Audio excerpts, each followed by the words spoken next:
What if I told you that everything that you have been taught about closing is actually backwards? The best salespeople are not convincing anybody, and that's exactly why they're winning. In the next few minutes, I'm going to show you a framework that changes the way people see you, hear you, and say yes to you. Let's get into it. People don't buy product, they buy transformation. Yeah. 70% of ads have proven that they perform better when it's more emotional driven. They're 2 times better. This is where most people, in my opinion, fail in the world of sales. What is one tip that you could give somebody here today that they could take away and they could use here like right now? Yeah, Welcome to the Conversations Podcast. Today's conversation is actually going to be a sales conversation. Now, if you're new to this podcast, my name is Lacedrick Brantley, and joining with me right here today is my co-host, Kenneth Williams, riding shotgun with me, y'all. And today you're going to get so much value that it's not going to make any sense whatsoever. And you might leave with a broken brain, which is what we always say. Yes, indeed. So Yes, indeed. When we talk about sales, y'all, most people have been taught backwards. Most people have been taught the hard sales tactics of, hey, pressure, pressure, pressure, always get the sale, never let them get off of the phone. What if I told you here today that the way that you think about sales is actually backwards, and the best salespeople here today are actually not convincing anybody to do anything. They're just helping them get out of their own way from a decision that they already want to make. So let's talk a little bit about that, man. There's a certain identity shift that needs to happen when it comes down to not the prospect on the other side, but actually the person that's doing the selling. Because when I was younger, we had, like, nowadays sales is really popular, it's really cool, and everybody wants to be like, you know, really good at sales, which is nothing is wrong with that. But when I was younger, we had people that just did not know how to sell. Right. They always thought that the best way to sell was about, like, you know, persuading them. And I think this is very important that I say this, because the way that you sell matters. Your heart posture matters. If you're there to get people to make a decision for your benefit, sales is probably not going to go your way. But if you position yourself in a way to actually get in front of people and help them get out of their own way from a decision that they already want to make, meaning they're looking for you, they want someone like you, they actually need your service. You just need to know how to help them get out of their own way. I think this is so very important that we talk about this, because the way people sell is so important to where they're going to be, not only in their analytics and their KPIs, but most importantly in the future. Because nowadays, if you just position yourself to find somebody who wants what you have already, and you just help them get from here to here, then it's not like you don't have to hard sell anybody, right? So one of the things that I've learned is that, like, selling is actually serving. Selling is actually a service. It's not actually pressure. And when you put pressure on people, especially for the wrong reasons, with the wrong reasons, what ends up happening here is that you don't actually pull them in closer. You actually, like, repel them to go the other way, right? What is the thing that you have noticed in your sales career that, like, what is one mistake that you can tell the viewers here today that you've seen maybe newbie people make, or people who, you know, just don't fully understand or haven't broadened their horizons just yet in sales? What is one tip that you can give somebody here today that they could take away and they could use here, like, right now? Yeah, just relax. Yeah. Most people rush. Yeah, just relax, because, and I say that with all due respect, to relax and to not overthink the process of sales. And I think what happens a lot of time, unfortunately, is that because there's this desperate need to sell, be on top of the sales chain, you know, be able to produce at a high level, we put a lot of pressure on ourselves, and then before you know it, you're coming from a place of disparity. You're coming from a place where you're hoping that, you know, you're just hoping that it happens for you. I believe it's going to happen for me. Yeah. You know, that kind of mentality. True. And just relax. I mean, like literally slow your nervous system down, like literally. Because what happens a lot of times, unfortunately, especially newbies that are coming into it, all they see are the features and benefits and they want to talk about that. Yes. And then you begin to over talk and you begin to oversell, and then, Yeah. it's just a lot of that. So I would always say, just relax. I used to tell my sales team that all the time. Just relax, relax, relax. It's not that serious. Yeah. It really isn't, because the truth of the matter is, if a customer is on the phone with you, it's because they need what you have. That's true. If they're on the phone with you and you're having a dialogue with them, it's because they need what you have. Your only assignment now is not to enhance your features and benefits, but enhance the reason why they need it. Exactly. You know what I'm saying? So yeah, that's my thought on that. That makes a lot of sense. That brings me to like a thought, because I actually hired a salesperson back when I went full time in my company. And one of the things that I noticed when I listened back to his calls, which is another thing you probably want to do, is listen back to your calls. Very key. Because there is no better teller of the future than the past, right?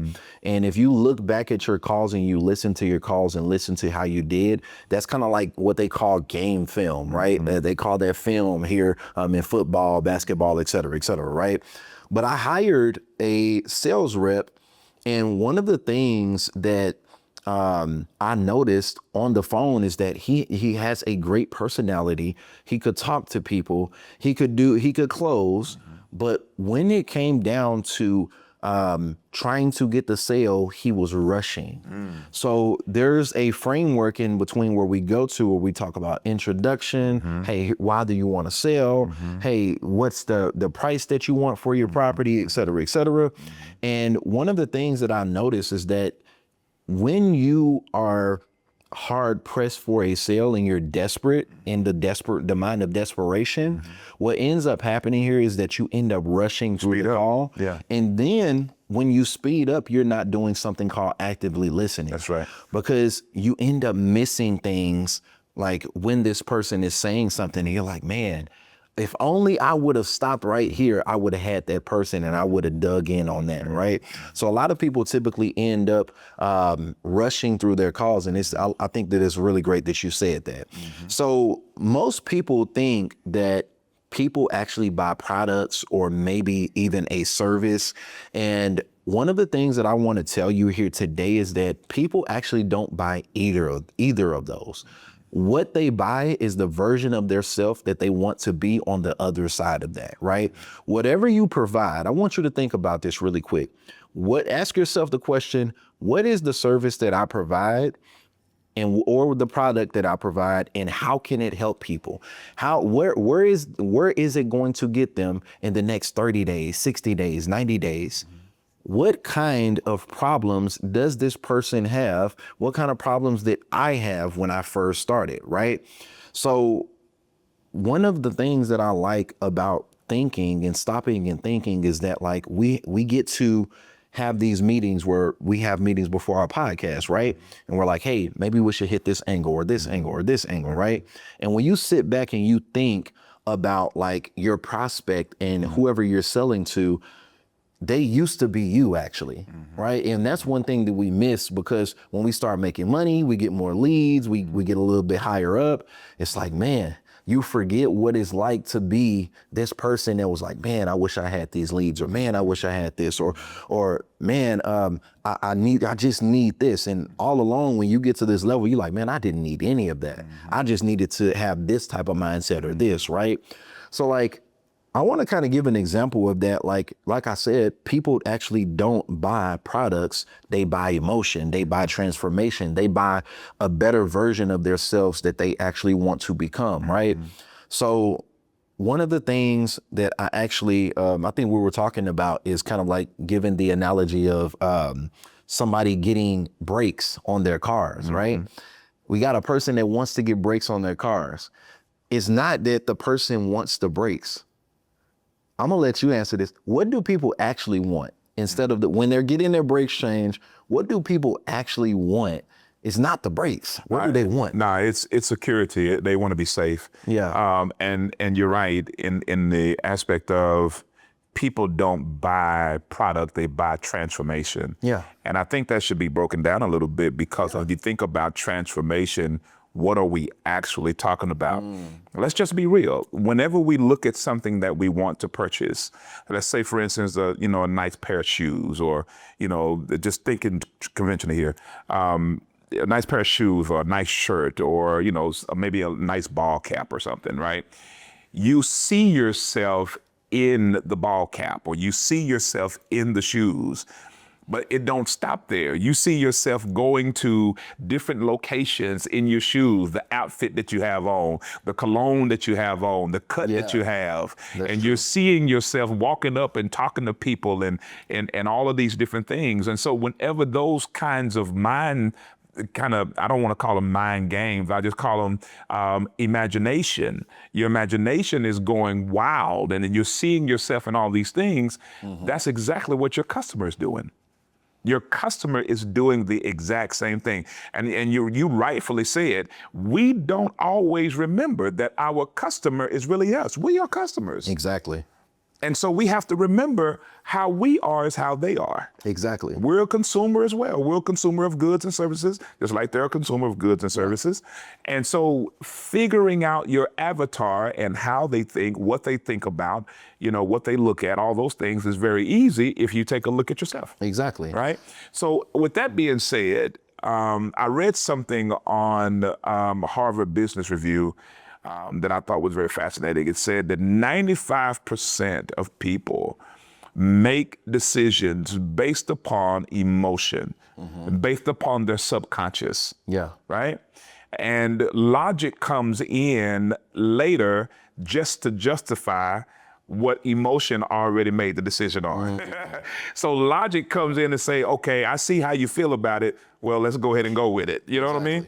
So, and I think that's so very important because everything as it relates to your sales copy, as it relates to your website and your funnels, your top of funnels, your ads, everything, it plays a major part because I read this too. 70% of ads have proven that they perform better when it's more emotional driven. They're 2 times better when they are emotionally driven rather than products and services, right? Let's break that down because when I think about like sales copy, right? Think about it this way, right? Like you just said, it's based on emotion, it's based on outcome, right? So it's like, are we going to think about your page that you have, your ad, your website, your funnel, right? I want you to think about this. This is broad, an example of broad. I help people in real estate make money.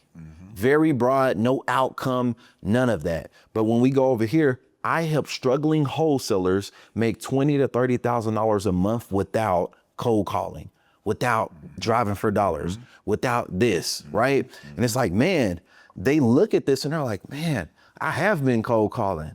I have been wasting my time driving for dollars. I am struggling, right? They identify with that. So like, look at your prospect and you literally need to look at a mirror version of yourself. In your industry, what do all of the people deal with? What is a constant thing? Like no matter what, you're going to see that no matter what. Hey, this person is tired of cold calling. Hey, this person is tired of doing cold lists. They're tired of cold emailing. They want this. They actually want this outcome. Or maybe that is like income based, right? So I think that's very important. Like you just hit it right on the nail right there when talking about like the emotion driven. So when you look at somebody, long story short, y'all, think about yourself. What are the things that you used to go through? What are the things that when you started, you felt you needed, but you know, in reality, you really don't need? That's very important to say. So that's a really great example. The second example I was going to say was like the car version, right? When somebody goes in and they think about getting brakes for their car, they think about getting this maintenance, and you said it, it's about safety. Absolutely. This person is not thinking, hey, I need brakes or whatever the case may be. And you as a prospect, let's just say you work on cars. Some of your questions should be around, hey, do you care about the highest quality brakes, or what is the real reason you need some brakes? Oh, well, we take a lot of road trips, et cetera, et cetera. And I want to keep my family safe. Okay. So the best thing that's most important to you is safety, getting somewhere from point A to point B safe and sound. That's the most important thing for you. And the reason why we point this out, and this is so important, is because a lot of you take sales calls. Maybe that's on Zoom, maybe that's on the phone. And if you think about this, this actually solves about 50% of your sales call right here, because you already know that it's going to be out of these options of what these people struggle with, is going to be out of 1 out of 10 of these options, 1 out of 6 of these problems that they have, right? So it actually solves a lot of problems for you, because you're like, all right, which one of these 6 is it? Or is it something that I don't know about that now I can create a bonus for, because I'm like, okay, cool. Or is it something I already provide? So now when we think about that, it's like, man, okay, when I get on this sales call, what can I expect? Oh, I don't have enough money. Oh, why is this any different? Oh, why is that? Why? Like, what are the objections that you actually deal with on a day-to-day basis? And pro tip, write them down. If you ever get an objection that you have not heard before, you always want to write it down. Maybe go study it, maybe go practice it. Like, hey, how should I come back at this, right? And then what you can come back and do is add it into your service, your product, or whatever you help people with. And now you can call them back and say, hey, just so you know, boom, I got this for you. And now it hits that objection that they already had. Yeah. So I think that's really good that we kind of bring that up. Do you want to add anything more to that? No, I don't, because I think we've hit it very clearly. Just remember, features and benefits on your product is good, but telling your features and benefits, not so good. Yeah, not so good. Because if you can, you have to help them. One of the things I've noticed, this is a principle that we have on our sales team, is instead of us labeling the features and benefits, is like asking questions that we already know the answer to get right back to our thing, our solution, so we can help them point it out. So have you ever noticed that when you say something about your features and benefits, that people typically are a little bit hesitant, but when you get them to say it and they're saying their problems out loud, you see that man, they're actually more cognizant and open, and they see that. So now they're 9 to 10 times more prone to say yes. If that's the case, you just need to get better at asking questions. And then on top of that, getting people to say their problems out loud rather than you say it. And then them say, hey, I need this. I actually need this. Okay, so you do need this, right? So it's like something you already provide. Yeah, I like that. And then you think about it in terms of, in reality, like for, let's say you have a t-shirt brand, right? Yeah. And you customize t-shirts, right? And you would think that, man, how can I sell more t-shirts? Well, it's all about how the person feel in your shirt. You know that, right? So your question then is not, what can I put on your t-shirt? It's more so, what expression are you trying to convey on your shirt? What do you want people to feel when they see you in the shirt? Yeah. And then they'll answer your question as to what they want to feel, what they want to feel like, et cetera, et cetera. And now you're going to respond. Okay, so this is more about identity, and it's more about whatever it is. Okay, now I got you.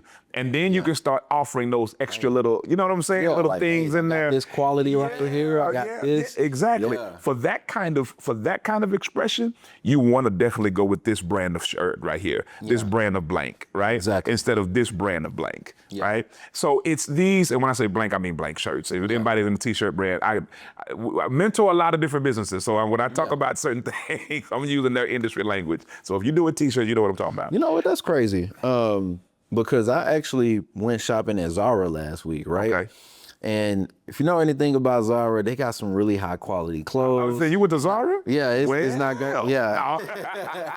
But the quality is going to be A1. Yeah. And it's like a certain feeling that I get when this shirt. Absolutely. It's like, it looks quality. It makes me feel good. Yeah. We always talk about, like, when we talk about clothes and style and the way that we have what we call drip twin. Drip twin. This is what we like. I don't know nothing about that. I'm old. Yeah. It's called the drip. So it gives you a feeling, and you're like, man, and now price becomes irrelevant. Yes. So it's like, I paid $60 for this shirt. There's some shirts I'll spend $100. Yeah. I'm like, back in the day, I'm like, wait, did I just spend $100? There you go. Is that shirt $100? You will be thinking about the past. And he's like, man, did I passed it? Man, that ain't worth no $100, $200. Like, so now when you get in, when you know better, you do better. Right. And then of course, when you know your prospect and who you're selling to, that's like, it becomes easy. So now when I look at some $70 or $80 joggers that are super high quality, I'm like, man, I try them on. I'm like, oh crap. Okay. Nice thread count. Exactly. And then we can leave it alone, because I start talking about shrinkage and all of that. Yeah, it's crazy. Yeah. So, but that point I'm making is that you're actually the prime example or the epitome of what I'm saying. Yeah. Which is, you want that customer to feel what you want them to feel or how they want to feel, right? Yeah. And so you pull on that, and you'll see your revenue begin to increase when you get out of the features and benefits selling, or what I like to call cost-driven selling. Yeah. And start being more emotional based Exactly. selling. Hitting that emotion is very, very important, y'all. So sell based on emotion and transformation instead of features and benefits. Point number one.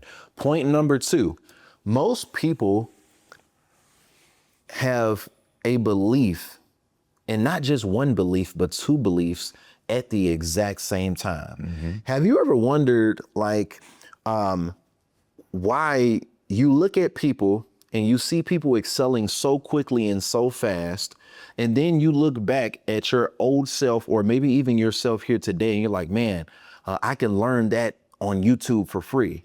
Or maybe I don't need mentorship. Or maybe I don't need this. We call this cognitive dissonance, okay? Every prospect, y'all, that you deal with is holding on to two beliefs at the same exact time. And those beliefs are literally like this, fighting each other, right? It's like treading the tires against it in this traction. They're fighting against each other, right? So when we talk about this, think about the things that you dealt with, that your prospect dealt with, that your past sales call dealt with. And it's like, if you've ever thought about your sales prospect, right? And you're like, man, you got on the call with them, they clearly need the help.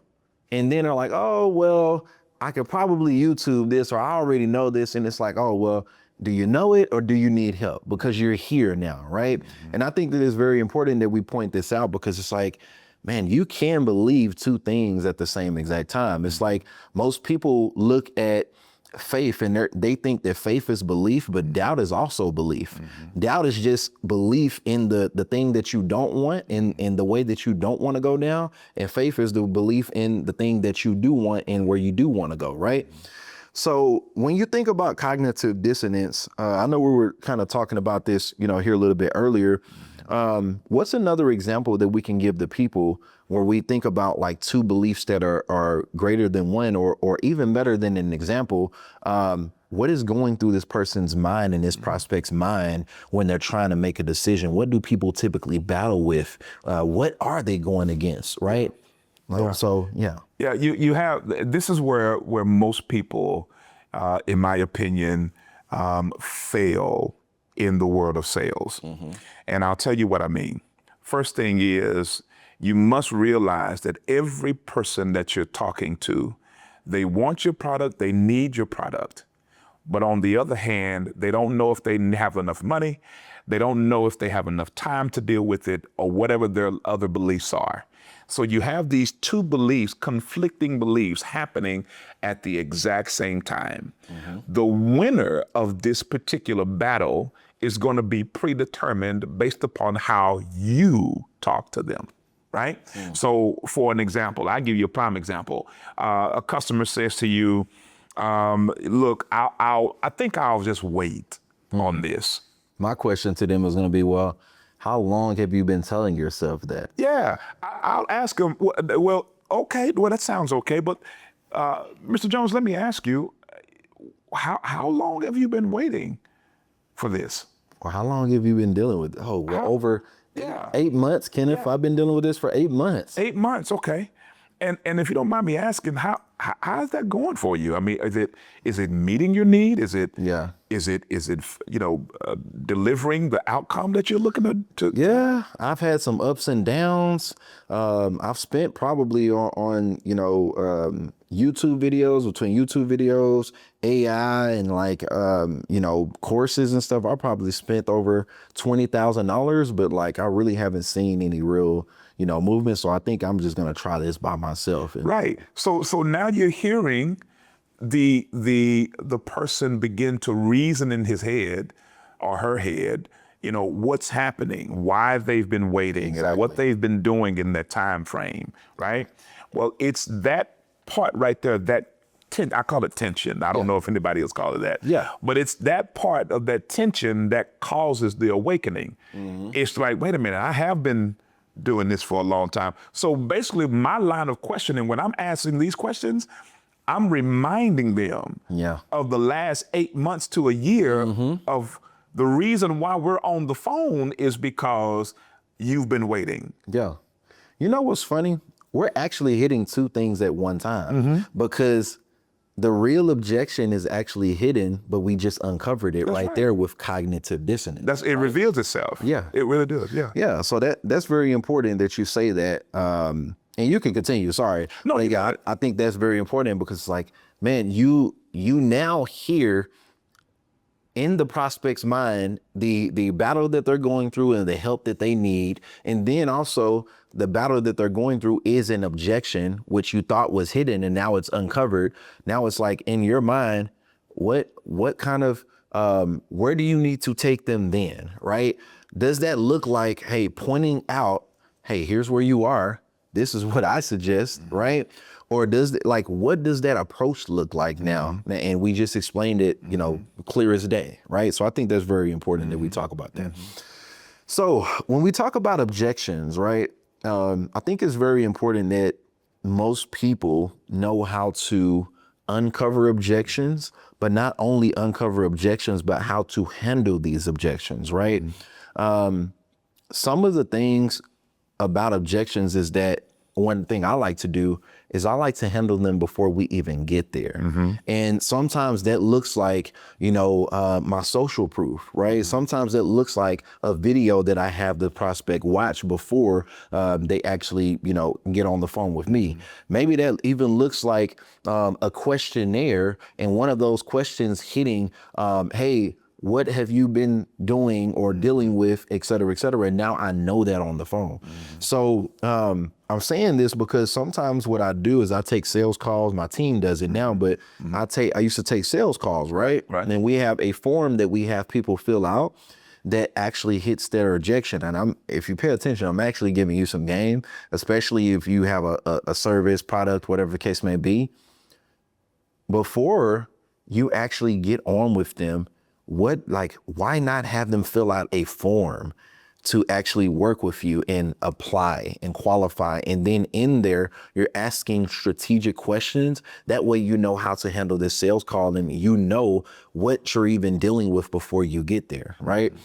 What would you say as far as objection handling is the best way to handle an objection and the mindset that you even need to have around an objection before you even get it?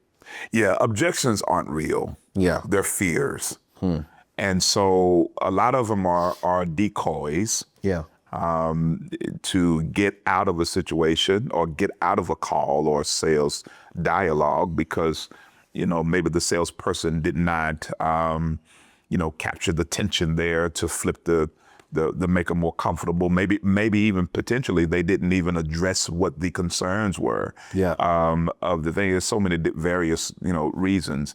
But whether you have a service or you sell a product, the one thing you want to remember is to listen to ask a question. You're not listening to answer and be the guru. That's good. They already know you're the guru because they're coming to your service. That's good. They already know you know what you're talking about because they're coming to your service. Because they're coming to your service. So you don't want to listen to try to prove to them that that they're right by coming to your service. Yeah. You want to listen to them and see what their fears are. Yeah. I used to teach this a lot because I really wholeheartedly believe that a lot of salespeople fail in this one as well. Yeah. Is that we don't, as you mentioned earlier, actively listen to address the concerns via questions, because sometimes people just need to dialogue their way into the answer. So let me give you a prime example as to what that means. So let's just say a customer says, hey, you know what? I need more time. Yeah. I don't think I have the time for it right now, right? Well, your response is, well, I definitely understand that, but let me ask you this. How long have you been needing the time? How I mean, that is waiting a little longer going to help with the outcome you were expecting today? Probably not. And then I always go back to what the person said to me at the very beginning, if I asked the right question, Yeah, the qualified motivation. questions. You said to me earlier that you were looking for ABC to happen within the next 6 months. Yeah. And you really wanted, X, Y, and Z to take place so that ABC can take place. How's waiting going to help that outcome? Yeah. Exactly. And that, well, it's not going to wait. It's not going to help the outcome exactly. So waiting doesn't make as much sense as it would is if you were to make an actual step. So what's the real objection? What's the real reason why you want to wait today? Exactly. You see what I'm saying? Yeah. And you help them to kind of, well, listen, you hit me with an amount that was a little bit higher than I expected. Yeah. So it's a cost thing, right? And then you go into and I can go on and on about No, these no, things. no, no. That's But good. my point is that once you find the real reason, right? Yeah.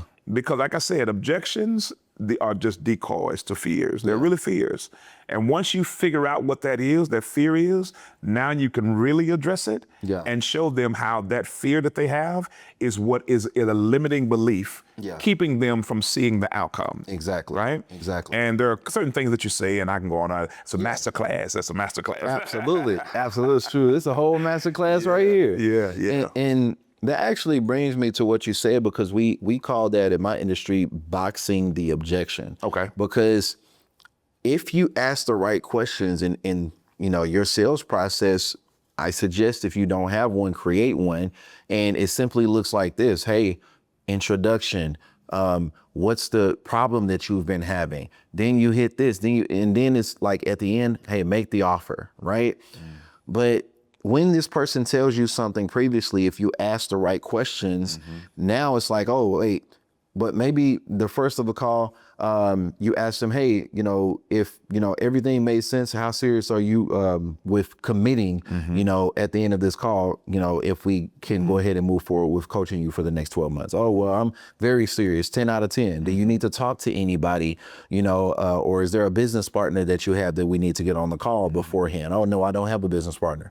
And then you get to the end of the call and they say, oh, well, let me just talk to, and I was like, well, you box the objection by calling them out on what they said previously, which was what we said, right? Yeah.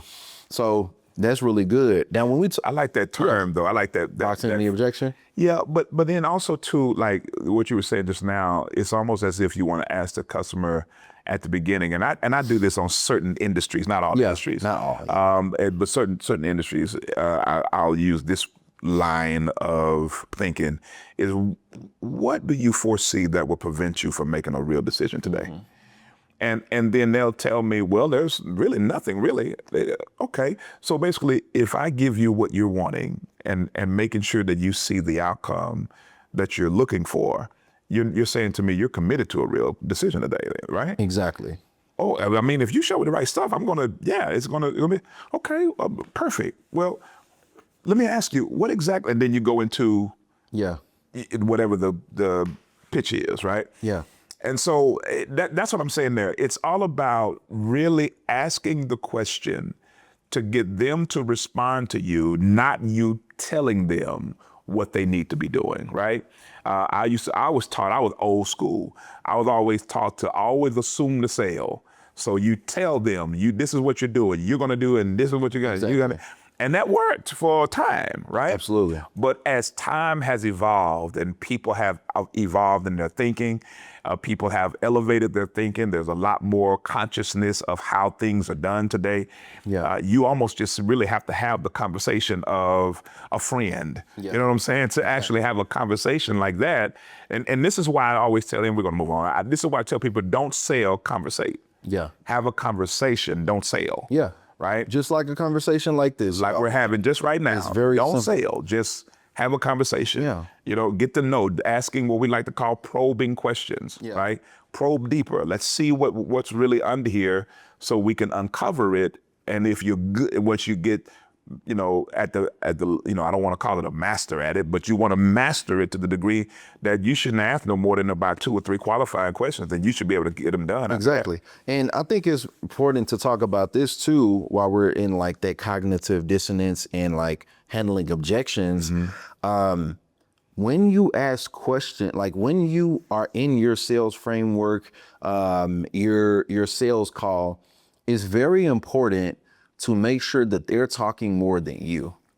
You should not be the person that's like overbearing the call. And when we look at the call, you're talking 80% of the time and they're talking 20% of the time. It should never be the case of that. It's like, hey, when you get on this call, you instantly want to know, hey, what has been your issue, right? What has been the thing that you have been dealing with? Hey, what brings you to this car here today? What are you struggling with in your business? Like, these are different questions that you can absolutely ask to uncover that. And it's like getting straight into it, because this is something that's going to help you more than like hurt you. So one of the things I want to say is just listen more than you talk.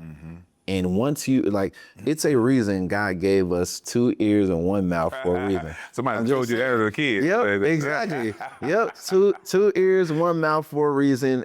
We are made to listen and hear, and that'll give us everything we need. So there was a time, actually last week, it was a couple of days ago, one of my students had a system, you know, full of leads, and they were getting leads in, and they were making the calls. But what ended up happening here was that everybody was just like, no, like, oh, well, you know, the price, that's the problem. The price, this, that, whatever the case may be. And when I listened back at their call, what ended up happening was there was no buildup, right? What do I mean by buildup? It's like, if you can communicate your value, then price does not matter. It doesn't make a difference whatsoever. People will figure it out. They will go borrow it. They will go, like, how many times have you seen somebody buy something that they can't afford and they still get it? It's like, don't let people tell you that the price is the reason. One of the things that you probably make a mistake on is communicating the value and the buildup before you actually get to the price. What do I mean by that? Some people just get to a point where they ask a question and then are like, well, here's my price, right? Here's what I do, here's my price. Well, if we spend time and we literally do a buildup, hey, what literally is going on in your business right now? Boom. Okay. Well, what you're saying is if we can increase your conversions by 30% or by this X amount, that you can quit your job. Yes. Boom. Then there's another build up. Okay. What objections do they have? And then there's a build up. And then it's like, all right, if you can communicate your value in the middle of talking throughout this buildup before you even get to the sales process, the sales part of making the offer or, giving the price, then it's like, and this is where conversating comes in place at, because if you conversate instead of just trying to sell, then the conversation is going to reveal the value in itself anyway. Most people believe, like, especially if your service is you, that like you're actually selling them something that they need. But maybe that's a course, maybe that's a program. A lot of people are actually buying you. Okay, that's a little bit off topic, but they're buying you. And if you are the value, y'all, you have to know how to communicate that. Yeah, and don't forget either. Don't ever forget this part. Your value is as important as the transformation or the outcome that they're hoping to receive. Yeah. They have to see you as the person that's going to help them get to their outcome. And so if you don't have the equilibrium or the balance, if you will, between the balance between the outcome of where they are, and then also you as being the value that's going to get them to that outcome, Exactly. it's going to be difficult for you to overcome any objection that they have, because they've separated you from the outcome. You know what I mean? They've separated you from the outcome, which means that that outcome is no longer connected to you. It's connected to some mysticism somewhere. And now this brain of theirs will start going into these limiting beliefs of, well, you know, I might need to wait, or you know what, I might need to well, let me see if this is, I don't know if I'm ready, and all of those. Then those limiting beliefs start to come around, right? So as you were talking, you were saying that, you know, increasing the value, make sure that that value is equal to their outcome or their transformation.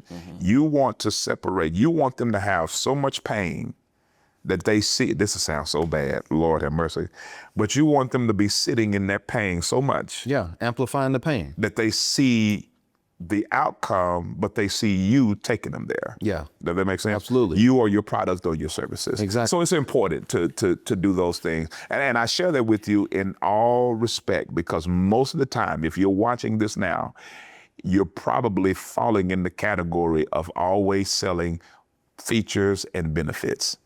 You're getting a lot of the no's, you're getting a lot of the I'll wait, or I'm not ready yet, or the price is too high, or all of these different objections. And these are not real objections. They're not, y'all, they're not real. Yep. I'm telling you, they are not real. They are absolute decoys. And until you learn how to uncover them, and we share with you tonight on a couple of ways to do it, until you uncover that decoy, and you make sure that that joker is gone so that you can see the real crux of it. It's like pulling away the first two layers of an onion, right? You pull the first layer, the second layer, you might not feel nothing, but you pull that third layer, that fourth layer, and something happens to the eyes. It start that acidicness start getting into the eyes, making you cry. That's how it feels. You want to feel what they feel. You want to hear what they hear. That's why I used to tell my agents all the time, hey, after about an hour and a half, get up, go take a walk. Yep, absolutely. Because I taught them how to get into there and unveil the real reason. Yeah. So a lot of that stuff they take. That's why we tell you to don't take your sales home, don't take your work home. You know, you before you know it, down. Yeah, leave that there at the work. Absolutely, absolutely. But anyway, yeah, that's some good stuff. There was a thought that came up because, like, you're a professional, I'm a professional, you're a professional, and us marketing ourselves as professionals, our job is to make the non-essentials seem essential. Right. Seem essential, right? Our job is to make it easy for the person that is buying from us.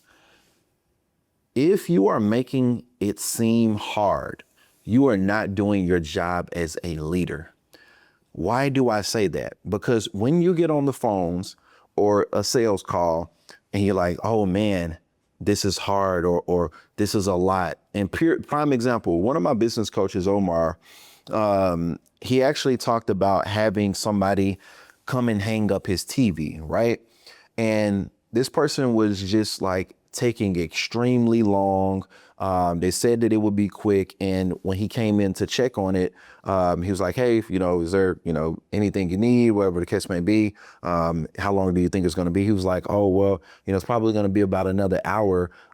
They make it harder nowadays to hang up these TVs. And he was like, well, if I hired you as the professional and it's hard to you, why would I trust you to do this? Because this seems hard to you. So, and I know it's hard to me because I don't want to do it. And I hired you to make it easy.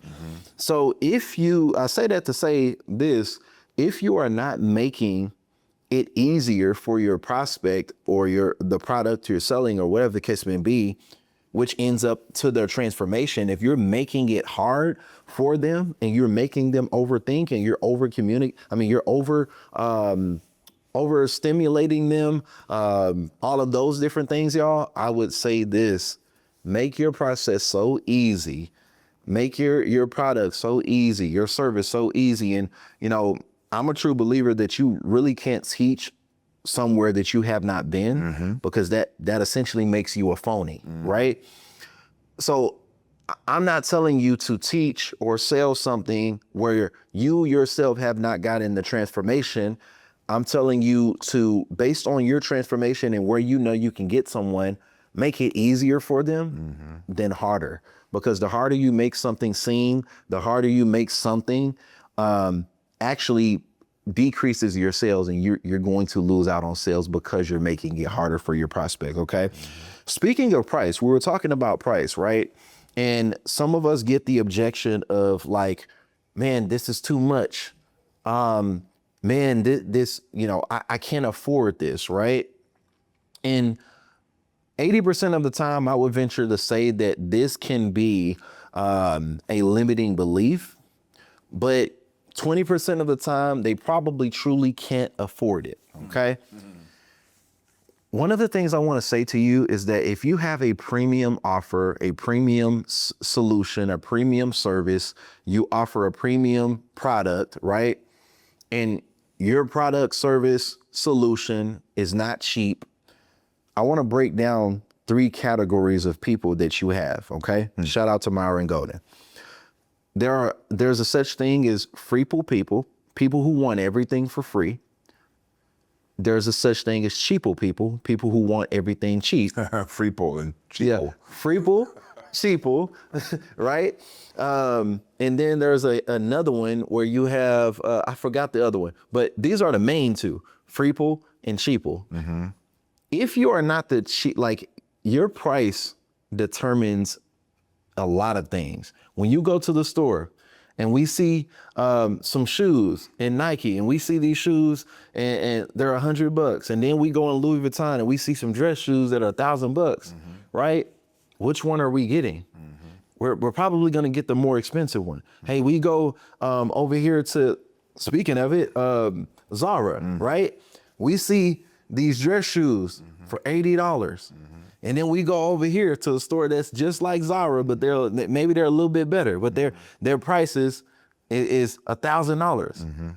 Oh man, well, when I think about it, the $1,000 one was probably better quality. When people think about price, people think about better.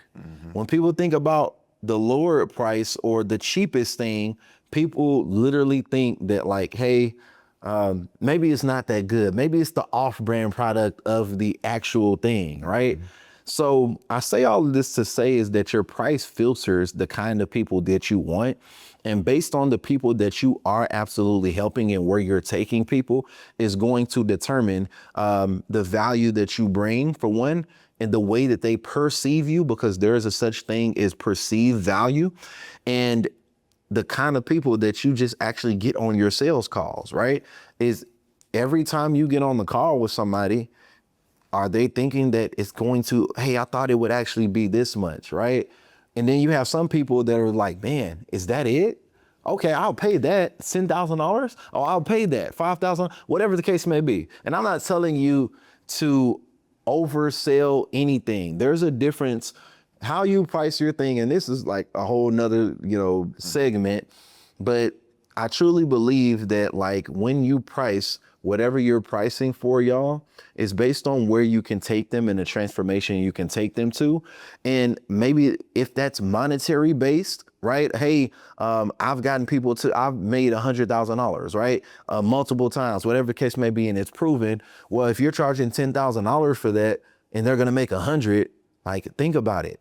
If I had $10,000 and you had $100,000, if I had $100,000 and you had $10,000, and I said, hey, trade me, are you going to do it? Absolutely, you're going to do it, because it's like, man, I get the trade. You got 10,000, I got 100, and you're going to trade me. This is what we call exchange of value. So once you learn how to exchange the value, y'all, like people oh my gosh, the price won't even matter. I feel like I'm rambling, but price actually filters the kind of people that you're going to get is my whole point. Yeah. Because you got cheap people, you got people who want things for free. And it's like, if you're not the person that's premium, the person that's expensive, it's like, okay, well, maybe this is just something that's a nice to have instead of I need it. Can we talk a little bit more about that? Like, when you get this, and we know that we get it, right? What is kind of like a response to that? Like, man, well, this person right here has it for this much. Like, what is kind of like a response that we can respond to and say, hey, well, you know, this is this. Yeah, I always respond to it very, very gently. And I said, you know, people that usually get me and get my services, they don't get me because I'm the cheapest in town. Yeah. They usually get me because they know they get the best quality, they get the best premium product, they get the best of all of it, right? So if you want the best, then you got the right person in there. What's more important to you? Having something that's long lasting, that's gonna look good, feel good, taste good, all of these things, whatever the industry is, or is it, you know, you want something of a lesser cost? Which one is more important to you? And you know, if it's lesser cost, it's fine. I'm not the person for you. But if it is for the premium and you want to look, hey, let's get it done. You know, that's really my return back, right? Absolutely. And I always started, hey, I'll be honest with you. You know, most people that get me, my customers that get me, they don't get me because I'm the cheapest in town. They get me because they know that the work that I do is premium work. Exactly. Right? You're not going to go to Five Below to go get your wife a wedding ring. Yeah. Right? Absolutely. You're going to go to a jeweler, hopefully an actual jeweler, to get the best quality of a ring. Right? Absolutely. So I always, that's how I always combat it. But when you're talking about pricing as well, I wanted to throw this in there. You're basically talking about pricing psychology, enwrapped in pricing strategy. So you think about it in terms of this, as you said, your price is going to determine your market. It's going to always bring the people that you are actually wanting to bring into your business. So if you got a cheap price, you're going to get cheap people. If you have an expensive premium price, then you're going to get expensive premium people. Don't ever lower the price because you want to be competitive.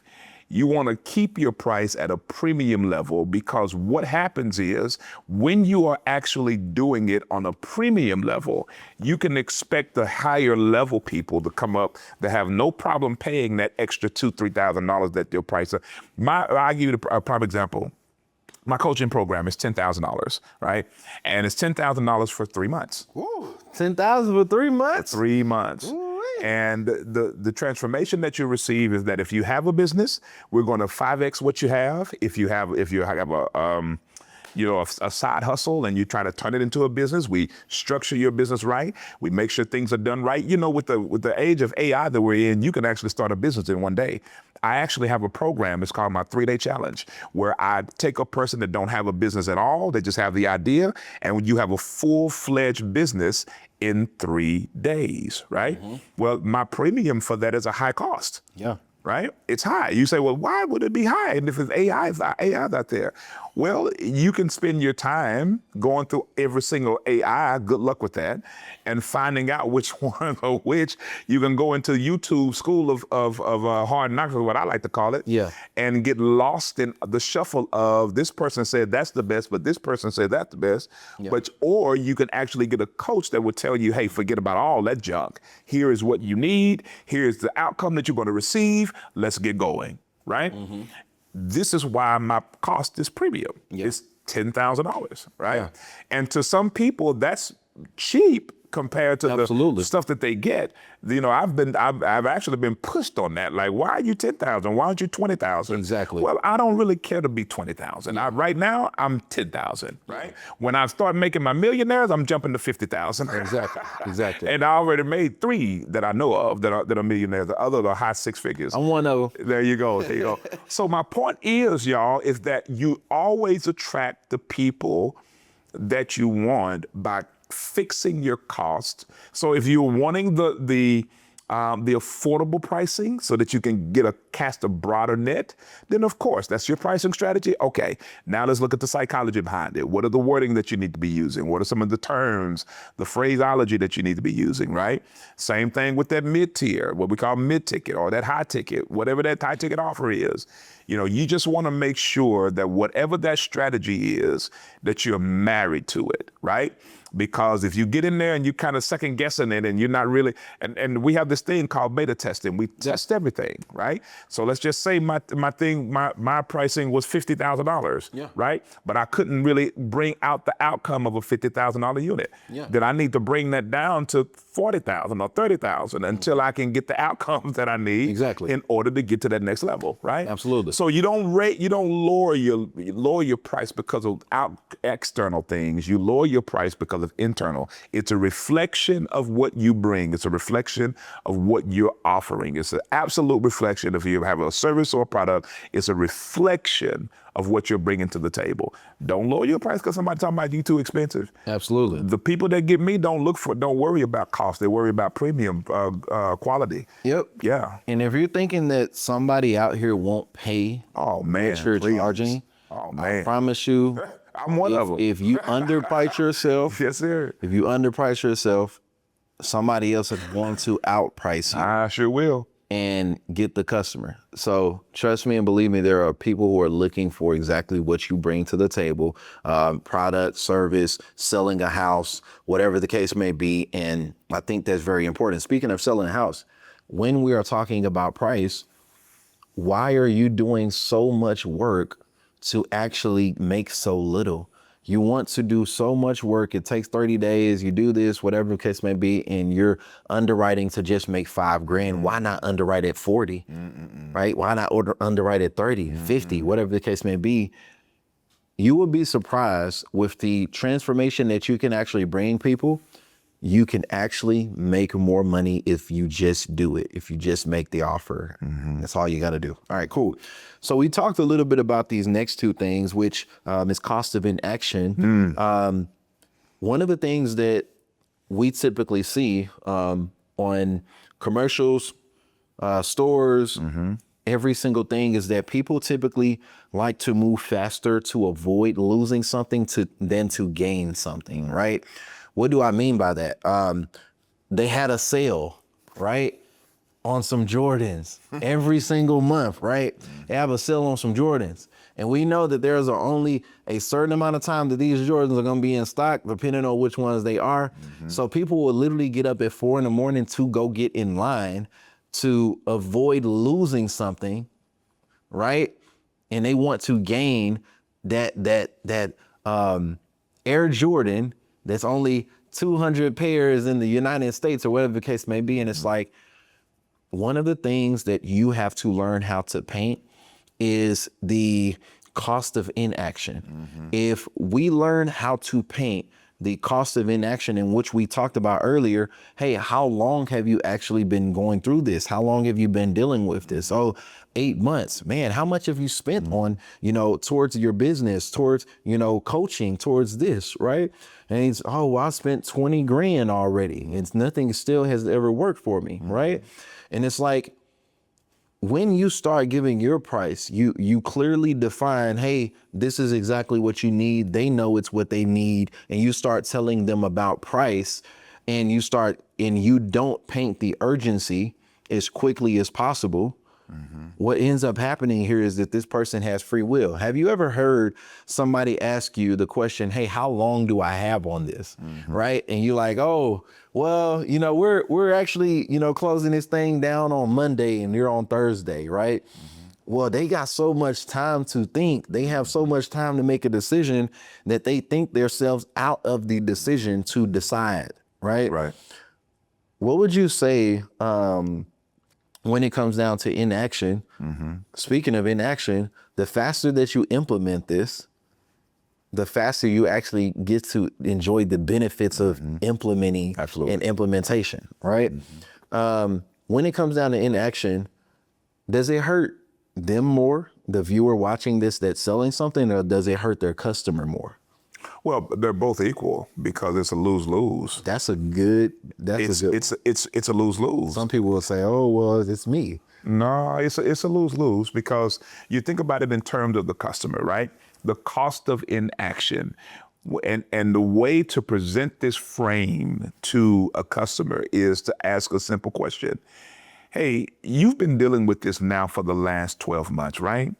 And you said to me that this has been very, very tedious. It's been leaving you with sleepless nights and all of those things. And you just asked me to wait a little bit longer. Let me ask you just a very simple question. Mr. Jones, what happens in the next 3 to 5 weeks, maybe even the next 2, 3 months, maybe 4 months, 6 months down the road, and nothing changes? What happens to you then? What happens to the sleep then? Well, nothing changes. I got to figure it out. Right.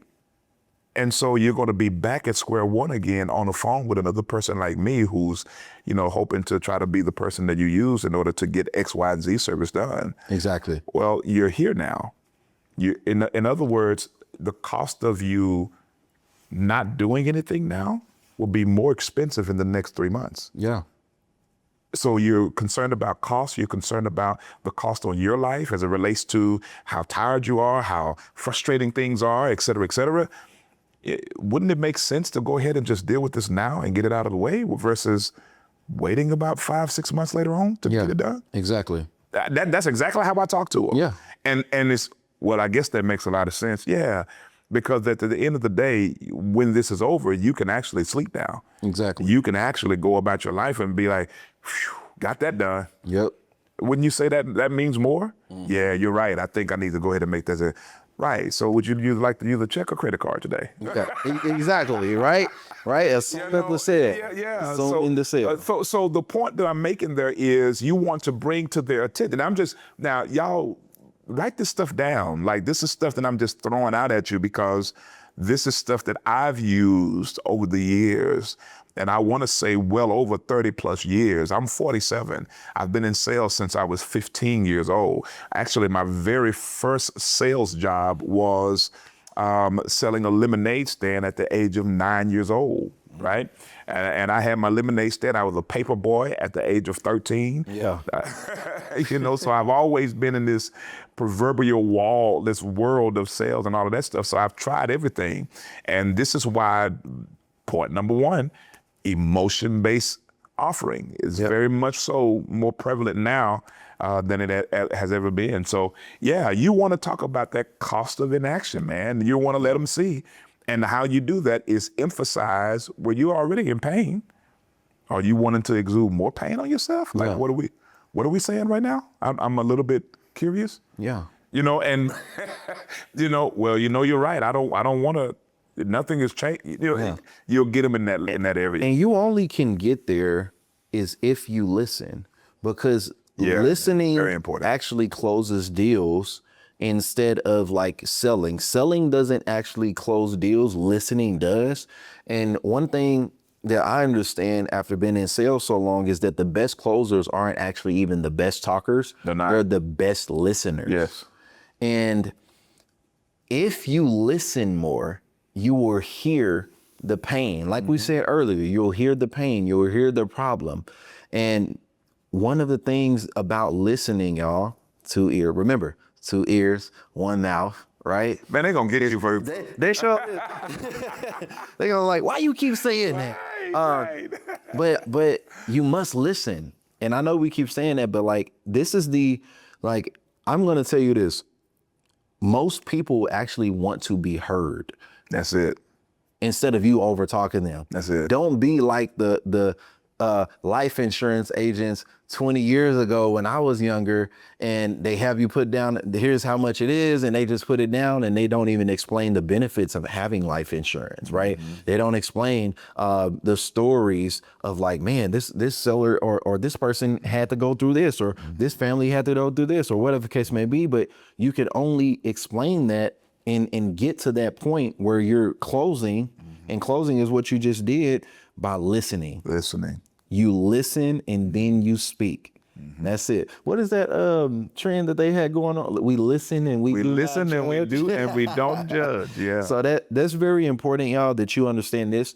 You don't even have to be the best closer to ask better questions, to get people to where they want to be. You just have to be the best listener.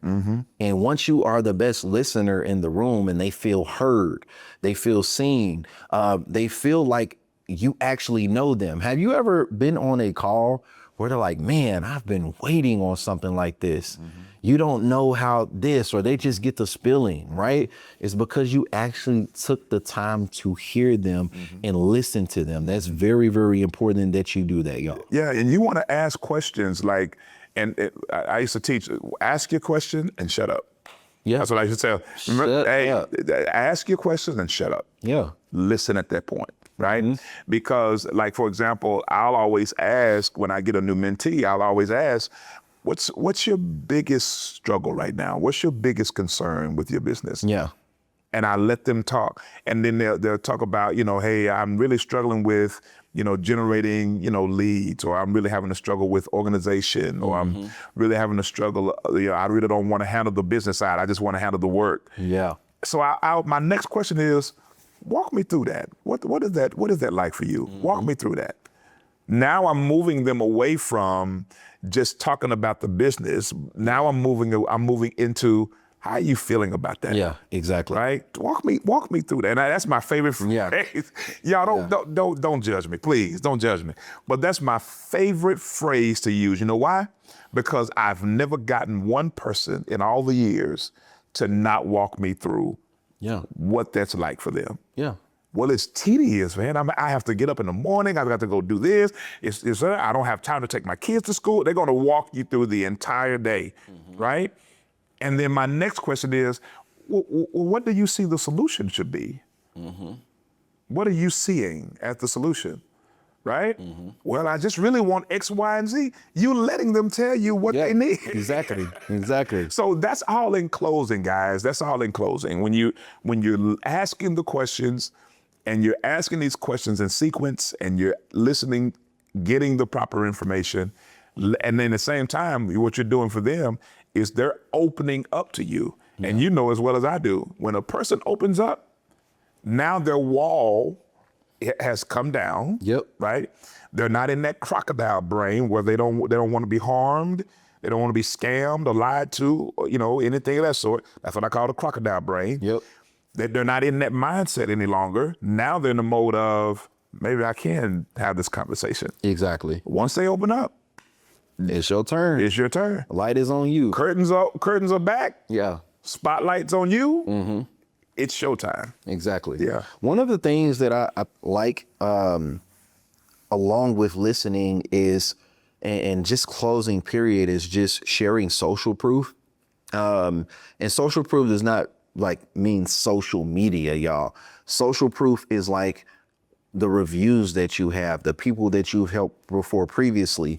Whenever you sell a product or a service and it helps people get from one place to another, that whether, that's financial, whether that's a mindset unlock, the mind shift, or they're able to help somebody else, that is social proof that whatever you're doing works, right? So one of the things that I like to do is tell third-party stories that are actually true, right? And this actually helps build rapport, build trust, because now they're like, man, I'm not when we deal with problems, we tend to think that we're the only person in the world that's dealing with it, right? We're like, man, I thought this was only me, but it's not only you. So once you start bringing up, the people that you were able to help, hey, I actually have a student that has dealt with this same exact thing. They hated cold calling because they felt like they were bugging people. And literally I put them on this inbound marketing system where they actually got people to come to them instead of them reach out to other people, right? And what ended up happening here is in 3 weeks, they ended up closing a $30,000 deal. Wow. Real story. One of my students actually did that. But it's always about helping them see man, it's not only me, I can actually do this. And once you make them feel like they can actually do it as well, along with the social proof, along with listening and the benefits and all of this, it's like, man, now they start picturing themselves in the shoes of somebody who makes this X amount of dollars. Or, you know, even if you close your eyes and you like, man, what does my dream life look like? What does my house look like? What does this look like? What does that look like? And it's like, you get to that stage by painting this picture for them, because they start thinking about all of these things of where they want to be and where they're going to be. And they're like, man, I could see myself doing this. And sales is really a series of yeses. So once you get them to say yes to their own self, it's like, man, why wouldn't I do this? Now it seems like a no-brainer to take whatever you have that you're giving. Yeah. So I think that's really good. Anything you want to add to that part? I know. No, man. No, that's good stuff. No, that's good stuff that you just said. Yeah. Absolutely. So I want to give y'all this last thing before we go, y'all. And this is called a framework called the ask method. The Bible says that you shall ask and you shall receive, right? And one of the things about the ask method is like, it's ASK. Just ask the question. You asked me for this framework. So I told you by the end of this YouTube video, your brain is actually going to be broken, in which I'm sure it is already. But let me give you one more thing. Let me give you one more thing. This is called the ask framework. Okay. So A is acknowledge, right? A is acknowledge. The S is shift. And then the K is know the next step. Okay. We talked about this during the framework, so you're going to know exactly where it fits in, but ask is acknowledge. So repeat their situation back to them, right? Make them feel completely heard. We just talked about being heard, right? If you think about the person that you're dealing with, if you just acknowledge where they are and do exactly what Kenneth said, hey, can you walk me through this? Can you walk me through your situation of what you've been dealing with the past 3 months, the past 6 months, the past year, right? And they walk you through that, and you're like, hey, I completely understand where you are right now. And so what you're telling me here is. Yeah, that's the key right there. So what I'm hearing is. Boom. Yeah, that's it. And once you repeat back their situation to them, y'all, one thing that ends up happening psychologically is that they feel heard, and that lets their guard down. That's number one. S is shift. Kenneth, you can hop in on this at any good, time. Man. All right, you're good, brother. Number two is shift. Okay, the S is shift. Name the real problem and expose the gap between where they are and what's actually blocking them. Maybe that's a limiting belief. Maybe that's them in their own head. Maybe that's a price. Whatever the objection is, y'all, and where they are at that crossroads of dealing with the cognitive dissonance, it's like, all right, I understand that they believe this, but they also believe this. They believe that they need my help, but they are also here. How can I get them from here to here and actually see that? One of the things that you can actually do is ask questions, the right questions that you know the answer to, and get them to repeat back to them, get them to repeat back to themselves. Actually, they're repeating it to you, but to themselves, hey, I actually do need this. Hey man, I have been dealing with this. Oh, I've been dealing with it this long. Oh, I've lost this X amount of dollars. Well, your solution is actually going to get them from dealing with this. Hey, I don't want to do this. I don't want to do that. I don't want to do this. Name all the things that they don't want to do. So that's S, y'all, shift. Acknowledge, shift, and then the last one is knowing the next step. One of the things that I see in ads, y'all, because I'm really big on marketing and stuff like that, but one of the things that I see in ads is people always sell the features and benefits, but never guide you to where they want you to go. Right. If you just like lead them on the call, lead them to where you want to go, because sales is literally nothing but a series of yeses, along with getting them to make a decision that they already want to make, but also getting them to literally know the next step. Once you acknowledge their situation, y'all, and you make the shift known, y'all, of what they're dealing with, You guide them to where you want to go and provide the value that you absolutely bring. And at that point, if you do everything that we tell you the right way, y'all, what ends up happening here is that your offer, your service, your product, whatever the case may be, becomes a no-brainer. And they're like, yes, I want this. I need this. And if you have ever seen somebody beg, like, man, give me the price. What is it? Yeah. Then you have gotten to a point of Super Saiyan 5 because you have powered up and you have absolutely shifted their mindset to where they need to be, and knowing the next step is you. So I hope you enjoyed this podcast, y'all. This was really fun to break down this framework. Let me go back over the couple of things that we actually learned, because I want you to listen for these things when you go back, because I know this is going to be rewatched a lot. So the first thing that we learned is about identity shift. Selling is actually serving, and it's not about pressure. Okay. Number one, people buy emotion. Number two, cognitive dissonance. It's about getting them from their two beliefs that they actually believe and getting them down to one. Hey, I believe this and I believe this. How can I get them away from pain and towards pleasure? Number three is the real objection is hidden. Okay. So the objection that they have is really not the objection. We've learned that. Point number four, value before price. Explain and communicate your value before you even give the price. Number five, price filters, and it actually doesn't block you from getting the sales. Okay. So price filters the kind of person that you're going to get, and don't be afraid to charge what you're worth. All right. Number six, cost of inaction, painting the picture of them not taking action, what that will look like. All right. Point number seven, listening closes deals. Point number eight, social proof builds belief, which is the third party stories, the people that you've helped, all of the things that you've been able to do in making them feel like they can actually do it. Signature closeout is the ask method, which is acknowledge, shift, and know the next step. And other than that, we'll see you on the next video.